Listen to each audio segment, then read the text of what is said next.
सियासत है, इलेक्शन है, तो माहौल तो गरमाएगा ही। हर पार्टी अपना कोशिश करेगी। और हमारा जो है कांग्रेस पार्टी का और एमएलए मैडम कनीज फातिमा जी की लड़ाई जो है सिर्फ कम्युनल फेसेस को दूर रखने के लिए। बीजेपी पार्टी से हमारी लड़ाई है और बीजेपी के कैंडिडेट से लड़ाई है, आइडियोलॉजी की लड़ाई है, सेक्युलर प्रिंसिपल्स को बरकरार रखने के लिए लड़ाई है। जीतने की बात नहीं कर रहे हूँ, उनके अल्फाज है, उनके अल्फाज ये है कि सिर्फ हमको कांग्रेस मैडम नॉर्थ से जो खड़े हैं उनको हराना है। ये फ्रॉम ग्रास रूट आया है, हर लोग घर से आके एजिटेशन कर रहे हैं, कोई रेबरी नहीं की। This video is sponsored by Mahalakshmi Jewelers, United Hospital, KBN University, Shaheen Group of Institutions, Al Sharia Group of Institutions, Fine Art Designers, Fortune School, Chulbul Lighting and Furniture, Sparkles International School। देखिए, दीगर parties का ज़्यादा ना मैं importance दूंगा, regional parties को ज़्यादा मैं इम्पोर्टेंस इसलिए नहीं दे रहा हूँ क्योंकि आप क्रोनोलॉजी समझिए, कैलकुलेशन समझिए। हर रीजनल पार्टी जो भी नाम लिया आप, हर रीजनल पार्टी अपने आप को सेक्युलर बुलाती है ना सेक्युलर। उसके बावजूद भी वो अपने सीट्स सिर्फ माइनॉरिटीज़ को दिए हैं। हर पार्टी अपने आप को जो सेक्युलर बुलाती है रीजनल पार्टी, अपने एमएलए कैंडिडेट माइनॉरिटीज़ को दिए हैं, दूसरे कास्ट के नहीं थे। और एक ही एक पार्टी है बीजेपी जो कम्युनल पार्टी है, वो एक माइनॉरिटी को छोड़ के एक कम्युनिटी को दी है। तो आप सोचिए चाल क्या है, ये क्रोनोलॉजी क्या है, बहुत समझने की बात है ये। क्योंकि हमारे नॉर्थ के वोटर्स बहुत ही अक्लमंद है, समझदार है। और वो कभी भी देखिए आप हिस्ट्री निकाल के, खमर साहब के साथ भी, खमर साहब रहे जब भी, ये लोग ने अपना वोट का सही इस्तेमाल करा है और उनको ही जिताया है जो जीत सकता है, जो कम्युनल पार्टी को धक्का दे सकता है और कम्युनल पार्टी को दूर रख सकता है। अगर हम वो दीगर पार्टीज़ की बात करेंगे तो आपके व्यूअर्स कम हो जाएंगे, आपके चैनल से लोग अनसब्सक्राइब करना शुरू करेंगे, तो वो दीगर पार्टीज़ का उतना इम्पोर्टेंस है ही नहीं। और एक चीज़ गौर करके देखिए, दीगर पार्टीज़ अपने स्टेटमेंट्स में, आप भी कवरेज कर रहे होंगे, आप भी दूसरे मीडियाज़ के माध्यम से मालूम कर रहे होंगे कि वो एक ही बात बोल रहे हैं कि हमको कांग्रेस नॉर्थ एमएलए मैडम को हराना है। जीतने की बात नहीं कर रहे हूँ, उनके अल्फाज है, उनके अल्फाज ये है कि सिर्फ हमको कांग्रेस मैडम नॉर्थ से जो खड़े हैं उनको हराना है। और जो बात कर रहे हैं कि पार्लियामेंट में, असेंबली में नहीं बात करते हैं, हाउस में आवाज़ नहीं उठाते हैं, तो मैं इस बात पे ये बोलना चाह रहा हूँ कि जो भी बोल रहे हैं उनके नसीब में कभी जीत मिली नहीं है। कभी ना हाउस गए हैं वो, ना असेंबली देखे हैं, ना जीबी मीटिंग देखे हैं, ना जेडपी पंचायत मीटिंग देखे हैं। तो जो भी बात ये लोग कह रहे हैं, वोटर्स देख रहे हैं कि उनकी नीयत क्या है, उनकी सोच क्या है। वही तो बात है ना। आप गौर करके देखिए, अभी थोड़ी देर पहले मैं बोला कि ये लोग बताए कि मैडम बात नहीं करते। अगर 2013 का खमरुल इस्लाम साहब का इलेक्शन नेशनल ग्राउंड पे जो टीवी चैनल कॉन्फ्रेंस हुआ था, प्रेस कॉन्फ्रेंस हुआ था, प्रेस डिबेट हुआ था, वहाँ पे भी एक रीजनल पार्टी के कैंडिडेट ने खमरुल इस्लाम साहब पे इल्ज़ाम लगाए थे कि वो असेंबली में बात ही नहीं करते। तो अभी वही मुद्दा मैडम के लिए उठा रहे हैं। ये लोग सहारा लिए हैं, कभी केजीपी का सहारा लिए, कभी वो सहारा लिए। दीगर पार्टीज़ में आना जाना, बदलना, बातें बदलना, इरादे बदलना इनका पेशा रह चुका है न। मैडम तो हर इश्यू पे आवाज़ उठाए हैं। मैडम ने हिजाब के मामले में यही गुलबर्गा विधानसभा में खड़े रह के बोला कि मैं हाउस में जाऊंगी, नकाब पहन के जाऊंगी, मुझे रोक के बताइए। CA NRC में पार्टिसिपेट किए हैं, कोविड में काम किए हैं। ये इश्यूज़ मैं आपको एक आपके माध्यम के थ्रू, आपके जो व्यूअर्स है जो इस चैनल को देख रहे हैं, मैं उनसे ये बोलना चाह रहा हूँ, ये पूरे नेशनल और स्टेट इश्यूज़ है। एक कॉन्स्टिट्यूएंसी को लेके नहीं है ये इश्यूज़, नॉर्थ को लेके नहीं है ये इश्यूज़, ये नेशनल और स्टेट इश्यूज़ है। ये नेशनल और स्टेट में किसकी हुकूमत है, हुकूमत कौन कर रहा है, वो सोचना हमारे लिए ज़रूरी है। हमारे कॉन्स्टिट्यूएंसी में नॉर्थ में आप बताइए कोई कम्युनल डिसहार्मनी हुई है कभी कम्युनल वायलेंस हुआ है कभी? इत्तेहाद में रहे हैं हम, तमाम लोग भाईचारे के जैसा रहे हैं, हिंदू रहो, मुस्लिम रहो, सिख रहो, माइनॉरिटीज़ रहो, सब मुत्तहिद होकर नॉर्थ में रहे हैं। इसकी खमर साहब की क़यादत की वजह से और ये 5 साल मैडम ने जो लेके चले हैं, यही इत्तेहाद है। कम्युनल वायलेंस गुलबर्गा में नहीं हुआ है, ये बाकी जो इश्यूज़ हैं नेशनल और स्टेट इश्यूज़ है, और ये दोनों जगह हुकूमत बीजेपी की है। कांग्रेस पार्टी उनका नाम इसलिए नहीं ले रही है क्योंकि मुकाबला बीजेपी पार्टी से और बीजेपी पार्टी को इक़्तिदार से दूर रख सकती है और फाइट कर सकती है तो सिर्फ कांग्रेस पार्टी। दीगर पार्टीज़ देखिए, अब 224 कॉन्स्टिट्यूंसी में ही सीट नहीं दिए पूरे, तो गवर्नमेंट कैसा बनेगी उनकी, मेजॉरिटी में कैसा आएंगे? थोड़े बहुत एमएलएज लाएंगे, कोशिश करेंगे किसी के साथ मिल के काम करें। सीधा सीधा एग्जाम्पल आप मेयर इलेक्शन में देखें हैं, क्या हुआ मेयर इलेक्शन में? खरगे साहब आके वो इलेक्शन को बिल्कुल बचा सकते थे, मगर हमारे पास नंबर्स नहीं थे, क्योंकि हमारे से वादा किया गया था, बोला गया था कि जीडीएस हमारे साथ है। लास्ट मोमेंट में हमारे साथ खेला गया। कौन खेला खेल? वो आप देखें, यहाँ की हम स्टेट की बात करते हैं, हम नेशनल इश्यूज़ की बात करते हैं, लोकल इशू है ना मेयर का। Mayor city corporation, Gulbarga north की बात है, साउथ की बात है, गुलबर्गा सिटी की बात है। ये इश्यूज़ में किसने किसको हैंड दिया, किसको धोखा दिया? एक माइनॉरिटी ने बीजेपी का मेयर बनाने में मदद किया, इसके पीछे किसका लीडर है? तो वही बात पे बता रहा हूँ ना, यहीं पे ही लोगों को अंदाज़ा मिल जाता है कि मैडम एमएलए कनीज़ फातिमा जी ने 27 कॉरपोरेटर 27 कॉरपोरेटर्स को मुत्तहिद रखा, साथ में रखा, कोई डिफरेंसेस आने नहीं दिया। मगर वहाँ पे जो अपने आप को एक लीडर क्वालिटी बताना चाह रहे हैं, वहाँ पे 4 कॉरपोरेटर्स को मुत्तहिद नहीं रख के हम अपने आप को एक लीडर क्वालिटी बताते हैं। बड़ी अफसोस की बात है, पब्लिक देख रही है, जो वोटर्स हैं इसको देख रही है और उसको एनालाइज भी कर रही है। ये लीडरशिप और क़यादत की बात कर रहे हैं, क़यादत तो खमरुल इस्लाम साहब थे, खमरुल इस्लाम साहब रहेंगे, और दूसरे जो क़यादत बनना चाह रहे हैं बन नहीं सकते हैं, क्योंकि लोगों ने उनको ऑलरेडी 5 बार रिजेक्ट करा है, इनफैक्ट 2 बार रिजेक्ट करा है। क्यों रिजेक्ट करा है वो खुद एनालाइज करना चाहिए, क्योंकि स्टेबिलिटी का मैटर है। कभी केजेपी पार्टी गए हैं, कभी दीगर पार्टी गए हैं, तो लोगों में वो स्टेबिलिटी का अश्योरेंस नहीं मिल रहा है। कोई भी हो, आप हो या मैं हो, कोई भी हो, एक ऐसे लीडर को फॉलो करना पसंद करेगा जहाँ पे स्टेबिलिटी है, जो पुख्तगी है, जो भरोसा दिलाए, और वहाँ पे वो लैकिंग है। इसकी वजह से ना वो लीडरशिप की बात करना चाहिए एक हिसाब से, ना क़यादत की बात करना चाहिए। पार्टी छोड़ के जाने की वजह देखिए, उनकी पर्सनल ओपिनियन, पर्सनल डिसीजन रहता है, मगर आपके सवाल में आपका जवाब है। आपने क्या बोला मुझे, आपने क्या पूछे मुझे कि चेयरमैन छोड़ के गए, एक्स मेयर छोड़ के गए, डिप्टी मेयर छोड़ के गए, तो ये चेयरमैन डिप्टी मेयर किस पार्टी की बदौलत बने थे? देखिए, पार्टी इतना सब कुछ देने के बाद वो छोड़ के जा रहे हैं, तो रिलायबल फैक्टर ही ख़त्म हो रहा है ना। ट्रस्ट फैक्टर जो था वो लोगों में, वो ट्रस्ट फैक्टर ही ख़त्म हो गया।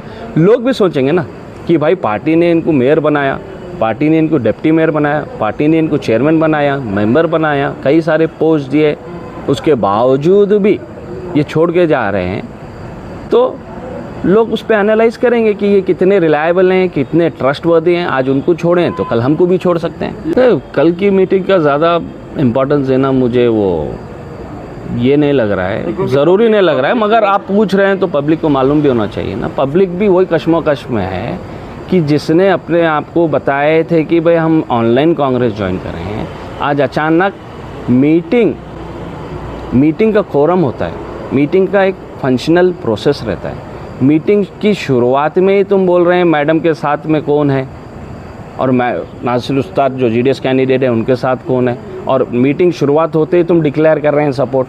और ताजुब की बात यह है, कोई भी वहाँ पे मौजूद है, सब एक ही फेवर की बात कर रहे हैं। ये डेमोक्रेसी नहीं है, ये लोग को बुलाया गया, ये लोगों को बोला गया है कि आपको ये करना है, ये सब तय था।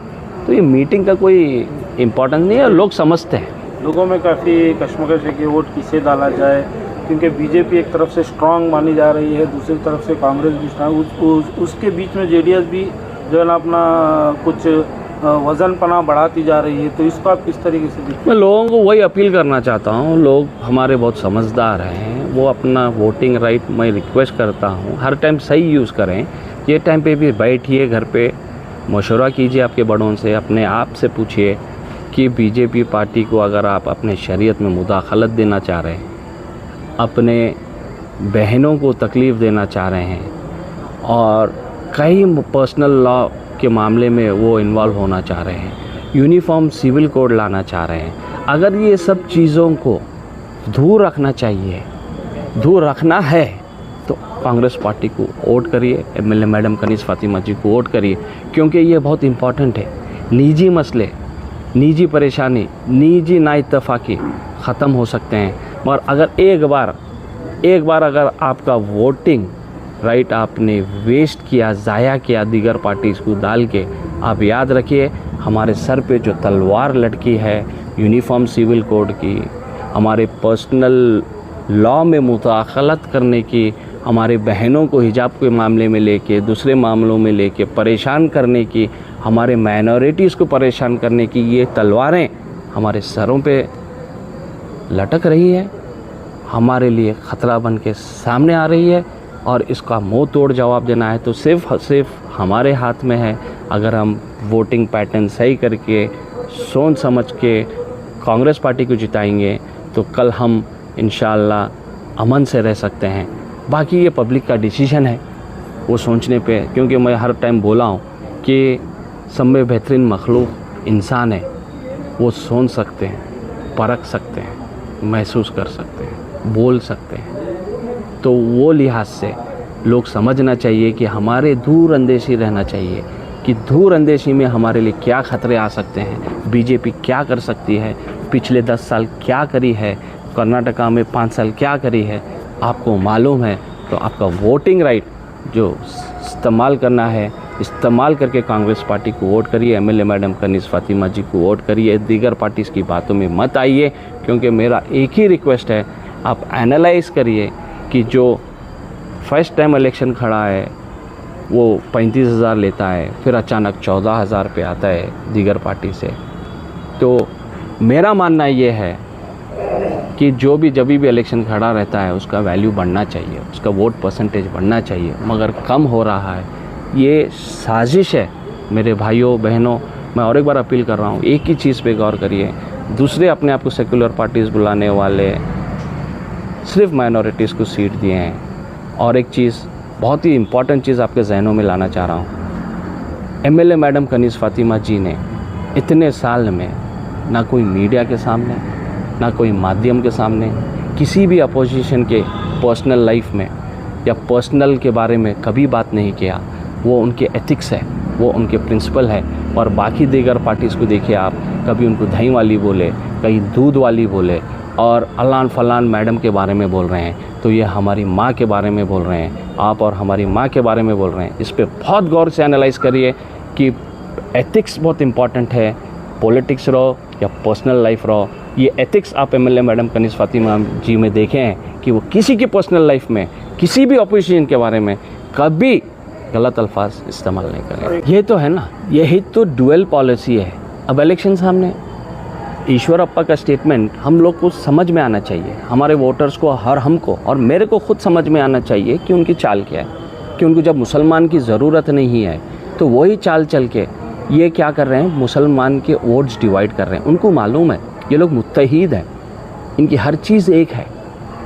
तो ये लोग मुत्तहिद लोग हैं, सोच एक है, इनको कैसा तोड़ा गया है। तो इनको पार्टी के नाम से बांटा है, पार्टी के नाम से तोड़ा है और वो हिसाब से ही काम हुआ है। तो अभी जो रीसेंट स्टेटमेंट हमारे बीजेपी के कैंडिडेट नॉर्थ के जो अवाम में फिर रहे हैं, हमारे वार्ड्स में आ रहे हैं, हमारे कॉन्स्टिट्यूंसी में मुसलमान माइनॉरिटी कॉन्स्टिट्यूंसी में फिर रहे हैं, तो वो माइनॉरिटी वोटर समझना चाहिए कि हाल में ही उन्होंने कहा कि नॉर्थ को पाकिस्तान बनाना चाह रहे हैं। और जब उनके बड़े लीडर्स को मुसलमान की वोट की ज़रूरत नहीं है तो उनको थोड़ी तो शर्म आना चाहिए हमारे पास वोट मांगने आने के लिए। उनको शर्म आना चाहिए। वोट भी मांगते हैं और वहाँ बोलते हैं मुसलमान की वोट की ज़रूरत नहीं है, तो उनमें वो गैरत होना चाहिए बीजेपी कैंडिडेट को कि वोट मांगने के लिए वो 2 बार सोचे मुसलमानों से। देखिए, जो उनका एजेंडा प्रोपोगेंडा चल रहा है, वो लोग पहले कम्युनल लोग हैं, वो लोग डिवाइड पॉलिटिक्स करना पसंद करते हैं। दूसरी चीज़ आप गौर करके देखिए, हाल में भी एक स्पीच दिए थे नॉर्थ के कैंडिडेट बीजेपी के कि हमारा फाइट जीडीएस के साथ है, कांग्रेस के साथ। सेंसलेस है वो, क्योंकि लास्ट टाइम जीती थी Congress party, MLA madam Kaneez Fatima ji, आप रनर अप थे, आप सेकंड जीते थे, तो बट ऑब्वियस ये टाइम किसके साथ फाइट होगी आपकी? हमारे साथ, कांग्रेस पार्टी के साथ ही होगी। मगर वो जीडीएस क्यों बोल रहे हैं? क्योंकि जीडीएस को बैकडोर सपोर्ट ये कर रहे हैं लोगों में, माइनॉरिटीज़ को। उनको मालूम है हमारे माइनॉरिटीज़ उनको वोट नहीं करते, तो वो क्या बोल रहे हैं लोगों को कि हमको आप वोट नहीं करते, हमको मालूम है, लिहाजा आप वोट हमको मत कीजिए, रीजनल पार्टी है जो जीडीएस नाम की, उसको वोट कीजिए। वोट काटने की बात आपको 1000 बार बोला हूँ और एक बार समझाता हूँ कि जो अपने आप को सेक्युलर फेसेस बोल रहे हैं, माइनॉरिटीज़ को सीट दिए। आप देखिए नॉमिनेशंस, देखिए कितने हमारे लोग खड़े हैं माइनॉरिटीज़ के और उनके कितने लोग हैं। बहुत सोचने की बात है। और हमारी अवाम नॉर्थ की जो है, जो खमर साहब के साथ रही है, मुत्तहिद रही है, मैडम के साथ भी मुत्तहिद रही है और आगे भी रहेंगे, वो सोचते हैं, ये एनालाइज भी करते हैं कि भाई ये बात तो सही है ना, पूरे माइनॉरिटीज़ इधर है, इंडिपेंडेंट पकड़ो माइनॉरिटीज़ है, और पार्टी से भी बोलो जो सेकुलर बोलते हैं वहाँ पे भी माइनॉरिटीज़ है, और एक ही है जो कम्युनल फोर्स से आके खड़ा है। तो क्या कोशिश है ये क्या चाल है? जब फ़र्क पड़ने के लिए खड़ा करें ना इनको, तो मैं तो बता रहा हूँ ना कि भाई इंडिपेंडेंट्स खड़े हैं, क्यों खड़े हैं? इनका वोटिंग शेयर क्या है गुलबर्ग नॉर्थ में, पब्लिक जानती है। जब कुछ नहीं है उसके बावजूद भी नॉमिनेशन भरे हैं, तो किसने भरने बोला इनको? सोचना है ना इस पे, यही बात पे तो हम सबको गौर और फिक्र करना है, जो आपका चैनल देख रहे हैं, जो आपके सब्सक्राइबर्स हैं और मुझे मिल के हमको ये चीज़ पे सोचना है कि भाई इतने इंडिपेंडेंट्स और रीजनल पार्टी से माइनॉरिटीज़ को क्यों सीट दिया गया है? क्योंकि उनको मालूम है कि कांग्रेस पार्टी हराना है, एमएलए मैडम कनीज फातिमा जी को हराना है। और आप एक चीज़ गौर करके देखिए, पूरे हैदराबाद कर्नाटका रीजन में एक वाहिद लेडी एमएलए माइनॉरिटी की, कितनी फ़ख्र की बात है। आज उसको हराने की बात कर रहे हैं, हर स्पीच में आप देखिए हमको नॉर्थ एमएलए हार रही है, नॉर्थ एमएलए को हराना है, दूसरी कोई बात ही नहीं हो रही। और इंडिपेंडेंट की आप जैसा बात बोले कि इंडिपेंडेंट लोग ठहरते हैं, एक ही बार ठहरता है इंडिपेंडेंट, कोई भी रहो, एक ही 2-2 3-3 बार नहीं ठहरता है एज इंडिपेंडेंट कैंडिडेट। क्यों मिसाल दी जा रही है कि भाई इंडिपेंडेंट कैंडिडेट क्या नहीं जीते हैं कई बार, हम क्यों नहीं जीत सकते? बोला जा रहा है कि भाई इंडिपेंडेंट कैंडिडेट कई बार जीते हैं, हम क्यों नहीं जीत सकते? इसलिए नहीं जीत सकते क्योंकि आपको 2-3 बार मौका मिल चुका है। इंडिपेंडेंट एक ही बार ठहरता है, जीतता है या हारता है, बाद में दोबारा इंडिपेंडेंट नहीं ठहरता है। किसने, कौन बता रहा है, कौन बोल रहे हैं? दीगर कौन से पार्टीज जो माइनॉरिटीज़ को सीट दिए, सेक्युलर बता के अपने आप को एक कम्युनल पार्टी के सामने सिर्फ माइनॉरिटीज़ को सीट बांटे, और वो बोल रहे हैं कि मैडम की सीट हराना चाह रहे हैं, क़यादत ख़त्म करना चाह रहे हैं, लीडरशिप ख़त्म करना चाह रहे हैं। वो पार्टीज़ बोल रहे हैं जिनकी बातचीत में वही वज़न ही नहीं है। मैं बताया ना शुरू में जब आपसे बात किया कि ये लोग ने पूरे 224 में एमएलएज नहीं खड़ा किए, सीट्स नहीं दिए, तो फिर वो गवर्नमेंट कैसा बनाएंगे? आपको ये यूनिफॉर्म सिविल कोड से कैसा बचाएंगे? आपको ये हिजाब के मामले में से कैसा बचाएंगे? ये 4% रिजर्वेशन आपका कैसा वापस लाएंगे? आप बताइए। मेजॉरिटी में आने के बाद ही ये होगी ना। डेमोक्रेसी की खूबसूरती यही है कि सर गिना जाता है। असेंबली में ये नहीं गिना जाता कि कोई कौन औरत है, कोई आदमी कौन आदमी है, वहाँ पे सर गिना जाते हैं। जमहूरियत में, डेमोक्रेसी में सर गिने जाते हैं। सर जितने ज़्यादा रहे, जितनी मेजॉरिटी रहे, उनको पावर आता है डिसीजन लेने के लिए। अब मेजॉरिटी में कौन सी पार्टी आ सकती है? सिर्फ कांग्रेस पार्टी आ सकती है कम्युनल पार्टी को दूर रखने के लिए। और ये कांग्रेस पार्टी है जो तुम्हारे 4% मेजॉरिटी में आने का तो वापस देगी। ये कम्युनल वायलेंस ख़त्म हो जाएंगे। दूसरे पार्टीज ने तो सीट ही नहीं दिए, तो वो मेजॉरिटी में कहाँ आएंगे? तो ये सोचेगी पब्लिक, ये वोटर समझेंगे, और वो उस पर ही ये लोग को एनालाइज करना है कि वोट किसको करना है। और ये जो दावे किए जा रहे हैं कि हमने किए, हमने CNRC किए, हमने हिजाब के मामले को उठाया, मैं आपको इम्पॉर्टेंट बात ये बताना चाह रहा हूँ कि ये मास एजिटेशन था जो ग्रास रूट से ऊपर आया था। कोई इंडिविजुअल लीडर ने इसकी रहबरी नहीं की है। सोशल ऑर्गेनाइजेशंस, NGOs, इंडिविजुअली औरत, आदमी, सब घर के बाहर निकल के इसके एजिटेशन में बैठे हैं। आप बताइए कि ये दीगर पार्टीज ने अपने आप को एक मास बना के कौन सा एजिटेशन किए? CNRC देखिए आप,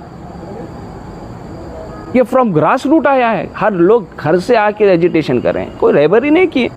हिजाब के मामले में हर हमारी माँ बहनें बाहर आके एजिटेशन करें, कोई रहबरी नहीं की।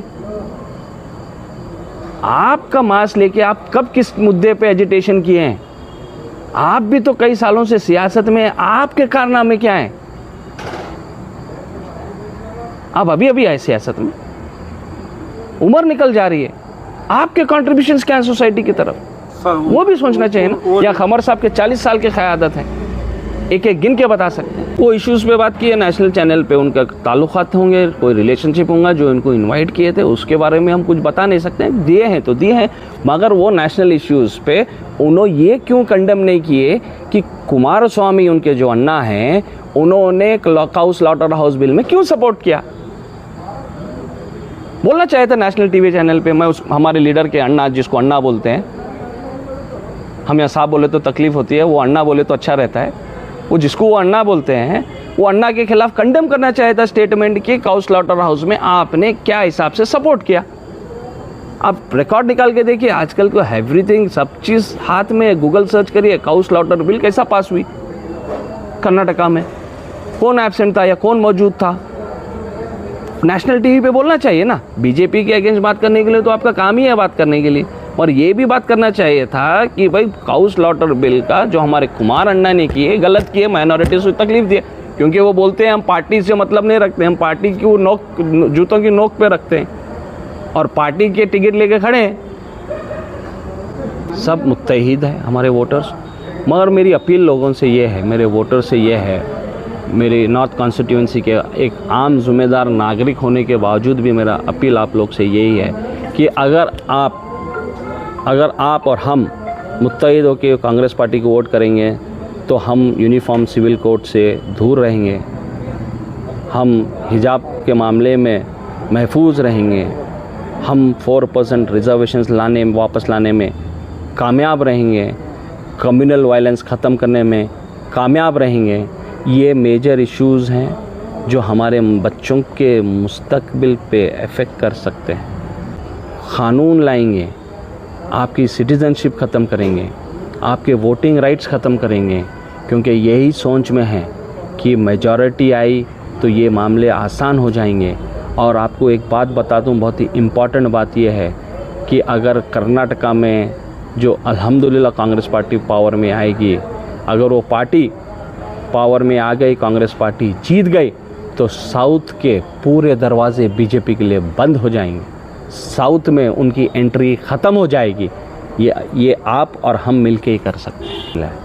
अमित शाह जो होम मिनिस्टर हैं, उनको मालूम है कि माइनॉरिटीज़ बिखरे हुए हैं और हमने तोड़ा है उनको, तो वो हिसाब से कहीं पे भी वो सिर्फ माइनॉरिटीज़ की बात करते हैं, क्योंकि वो लोग ने हमको बांट चुका है पार्टियों के नाम से। अगर हम एक हो जाएंगे तो उनकी मजाल नहीं रहेगी हमारे खिलाफ बोलने की। और ये लिख के लीजिए आप, क्योंकि स्कूल में भी बोला गया है एक लकड़ी आसानी से तोड़ सकते हैं, 10 लकड़ी पकड़ के कोई इंडिविजुअली नहीं तोड़ सकता है। ये मिसाल यहाँ पे 100% फिट होती है। अमित शाह जानता है कि माइनॉरिटीज़ टूटी हुई है, बिखरी हुई है, वो हिसाब से सिर्फ हमारे को टारगेट कर रहे हैं। This video is sponsored by Mahalakshmi Jewelers, United Hospital, KBN University, Shaheen Group of Institutions, Al-Sharia Group of Institutions, Fine Art Designers, Fortune School, Chulbul Lighting and Furniture, Parkers International School.